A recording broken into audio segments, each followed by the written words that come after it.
AJ? Mr. Noble?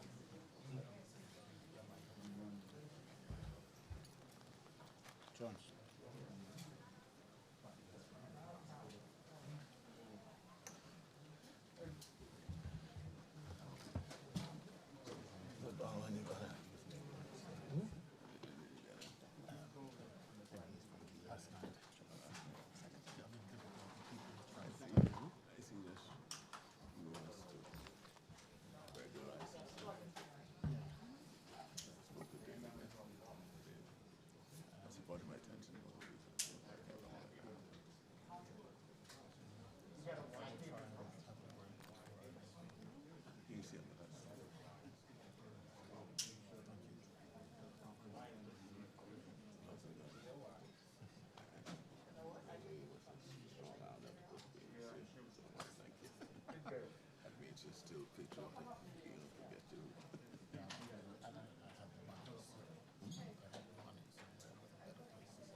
I'm speaking to the telephone. PM? Yes. Yeah, I think so. Okay. So we can take this away. I think this is all press. You better put this under the table for now. Oh, okay. They don't wakes here. Who is? Hmm? Who is? All of them are just press. They don't wakes here. When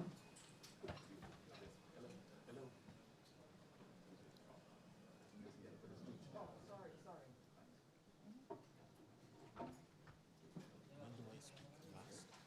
I think he just fields questions. They told me to make a 5-minute Oh, speech. for the press conference and the opening? Yeah. Oh, okay, so. But hopefully you'll have one. Maybe you all will be speaking now. Morning, before we get started, this is a good time to put your phones on the silent mode. Thank you. Put my phone on the off mode.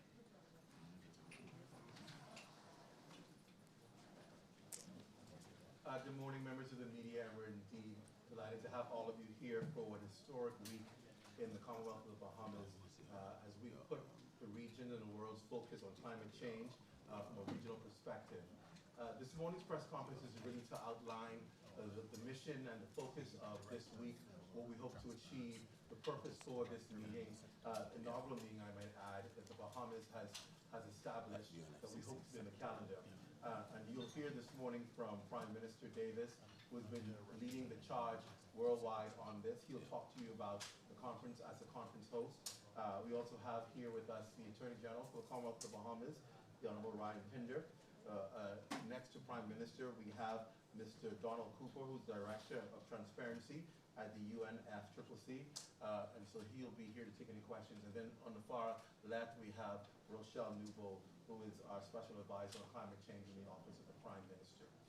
So without further ado, we do want to get it concise because we want to be done by 8:30, so whatever questions you have, we're going to hope that we can hit it hard and hit it fast so that we're able to move quickly and be done by 8:30 this morning. So without further ado, we'll have a statement read by Prime Minister, the Honorable Philip Davis, and then we'll open the floor for questions. Prime Minister.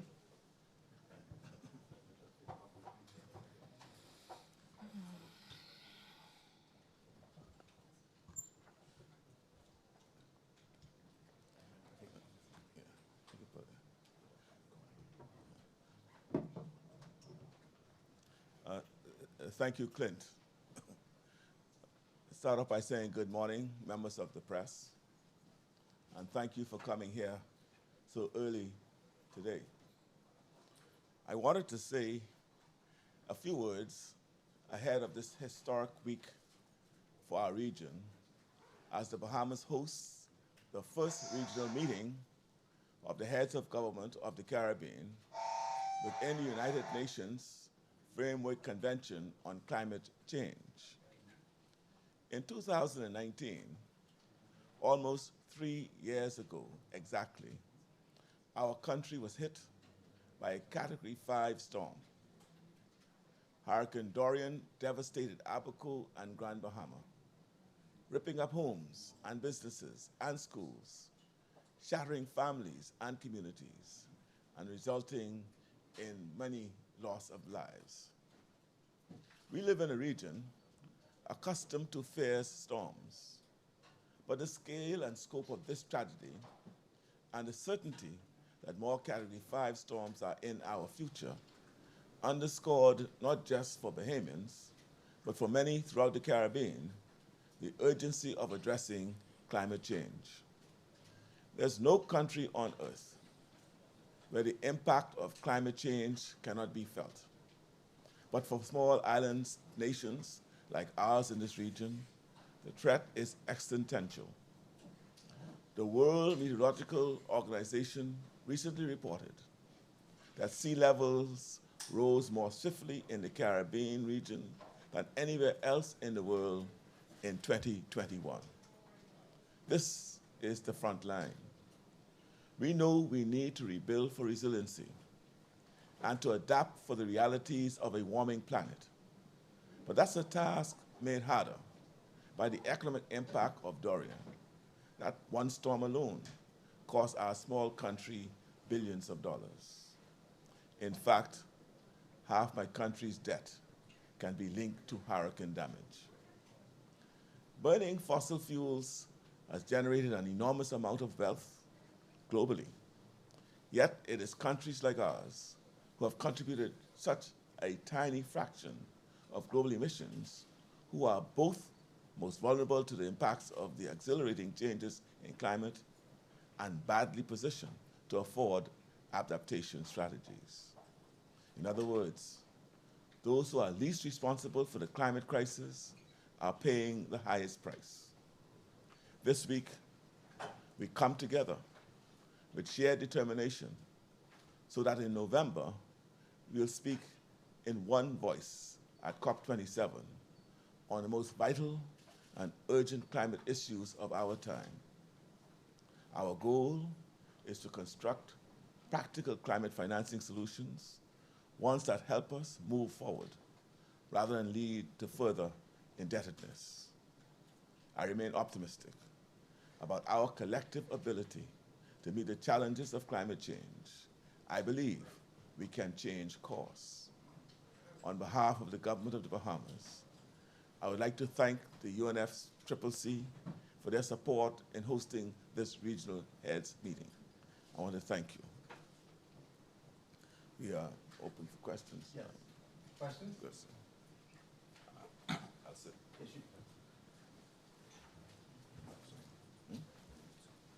Mic is on. As Prime Minister said, we'll open the floor now for any questions regarding the conference. You can just stand and say your name and your organization and who you're addressing your question to. Anyone of the panelists can take your question. We can begin.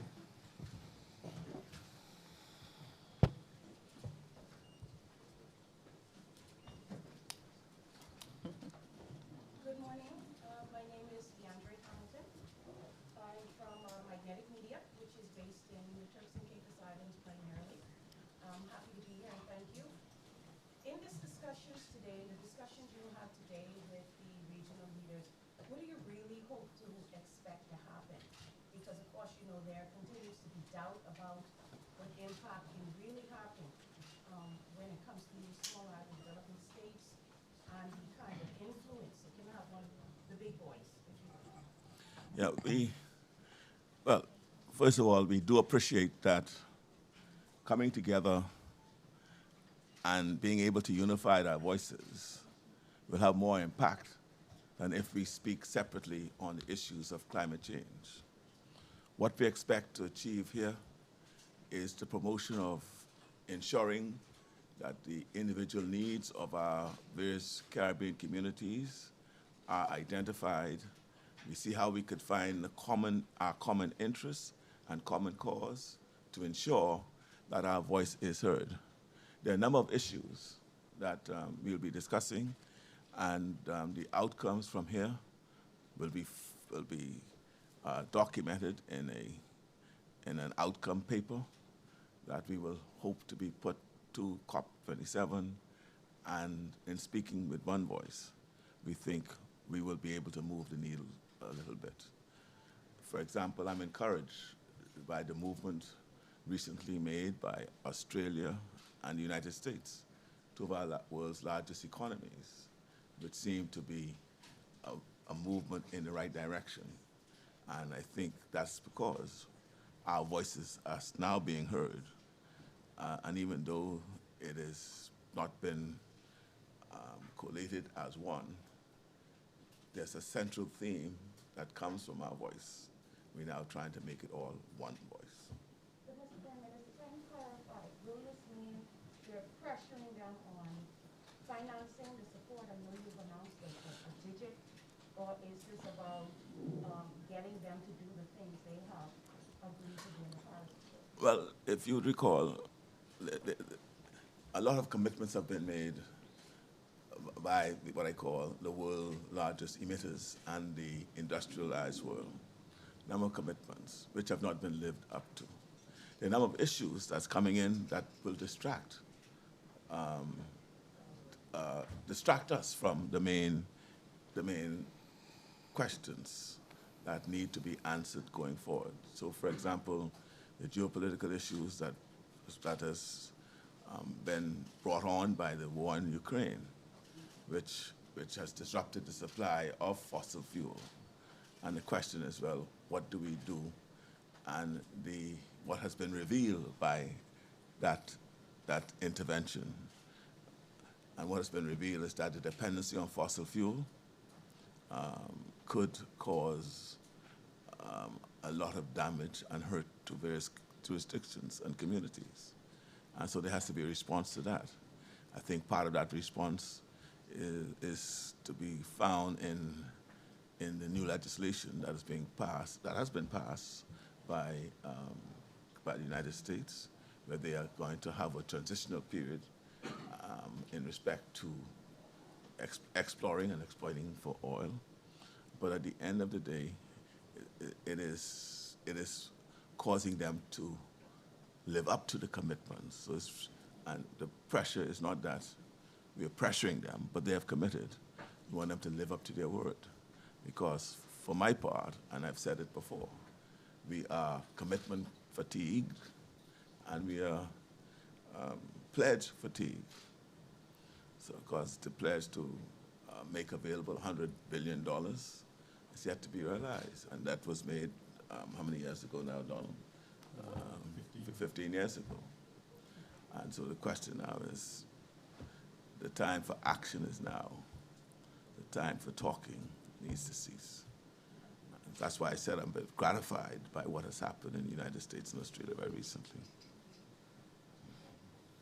Minister Davis, Jasper Ward, Nassau Guardian. That's fine. All right. You mentioned climate financing in your remarks. Can you elaborate a bit more about the importance of this and what Caribbean countries hope to see coming out of COP27 as it relates to some of this financing? Well, first of all, we need to highlight the fact that the countries in our region is debt-ridden. I think an analysis has been done or by region, as the Caribbean is considered the most heavily indebted region in the world.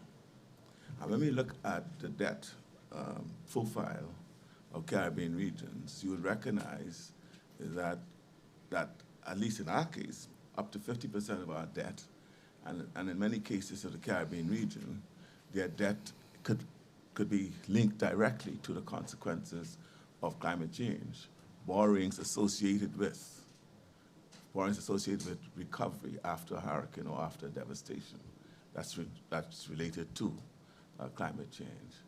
And so many of the countries in the region, because of what they call the overseas development assistance criteria for accessing funding, are immediately excluded, like the Bahamas, because they say we have graduated. Our per capita income is such that we don't have the easy access to the funding. And so, yes, part of the initiative, part of the push here is to craft a position to ensure that we have easy access to climate financing.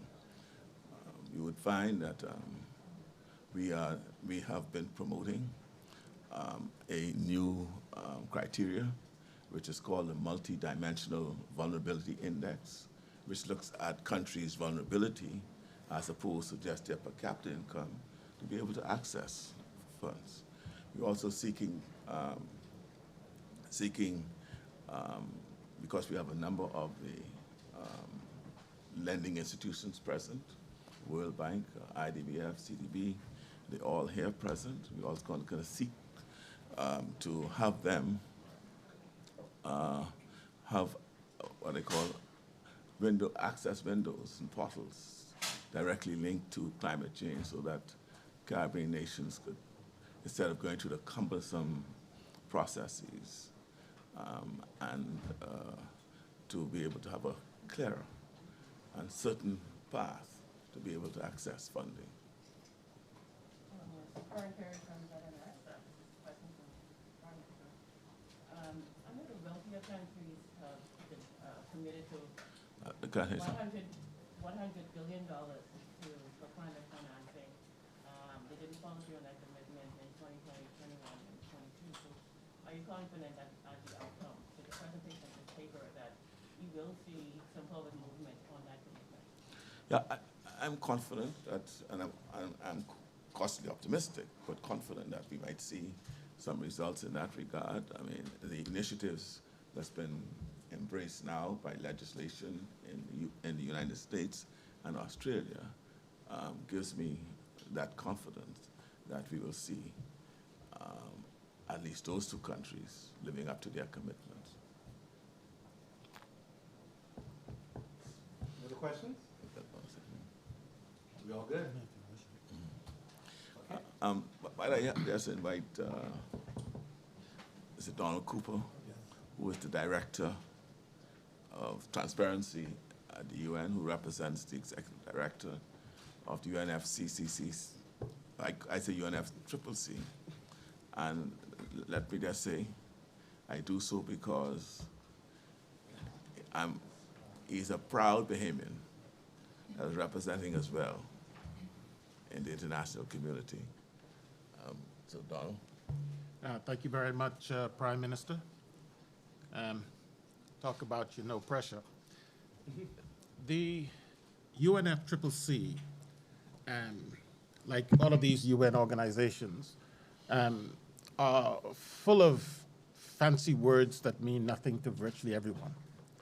I'm the Director of Transparency. What does that mean? Yet transparency is one of the key things that make the climate process function, but very few people link it to their daily lives. Transparency is, if you give a commitment, somebody else will check to make sure that you live up to it and will tell everyone in the world when you're not. Right? So if somebody promises you $100 billion a year, then we go and check to make sure that they live up to that commitment. The issues that are being addressed by the Caribbean, and this is the only point I want to make to you, is being dealt with in a very innovative way. It is not just a matter of whether resources are provided to you. It's whether you can utilize the resources to achieve the end result. In Glasgow, many of the Caribbean countries made convincing arguments at the head of state level, very convincing arguments. And the world saw that there was action that needed to be directed that way. So it is important to stipulate what action benefits you. Nobody else knows except you what is of great benefit. Therefore, the approach has been national perspective. This is what we need. And then how does the global community assist you with that? That is visionary leadership by the Caribbean heads. And the ambition that's being shown is really something that the UNFCCC and the Climate Secretariat wanted to take note of and to applaud. Visionary leadership is what is required.